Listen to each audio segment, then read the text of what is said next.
কবি যতীন্দ্ৰনাথ দুৱৰাই কৈছিল অতীতক নাযাব পাহৰি। আমিও মনত পেলাওচোন অতীতৰ কথা। বন্ধুক সুধি চাওঁ, বন্ধু মোৰ জেবিয়ান বন্ধু, মনত পৰেনে? মনত পৰেনে অ জেবিয়ান, মনত পৰেনে?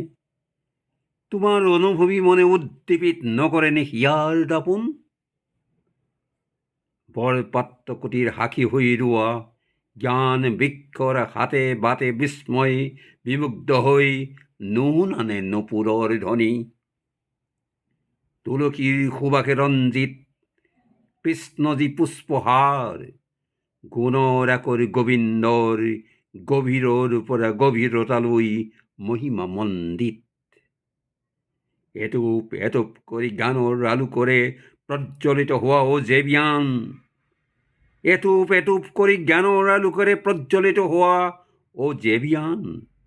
কেমিষ্ট্ৰিৰ পাঞ্জৰ স্মেল আৰু ফিজিক্সৰ পেণ্ডুলামত দুলি দুলি পাৰ কৰা বৃত্তাকাৰ সময়বোৰ তোমাৰ মনত আছেনে? অডিটৰিয়াম হলৰ কবিতা লগা হাঁহিবোৰে কেতিয়াবা আমনি নকৰেনে? অডিটৰিয়াম হলৰ কবিতা লগা হাঁহিবোৰে কেতিয়াবা আমনি নকৰেনে? মালিক ছাৰৰ কথা কবিতাৰ শৰাই কেতিয়াবা তোমাক নিশ্চয় আমনি কৰে, নিশ্চয় আমনি কৰে। জেবিয়ান মানে জগতে বিখ্যাত, জেবিয়ান মানে জীবন বৰবাদ। কিছু ভয় লগা, কিছু ভাল লগা অনুভৱ জীৱন বিনা ধাৰি লৈ গছৰ ডালে পাতে বগাই খহি পৰিলেও কোনো ক্ষতি নাই।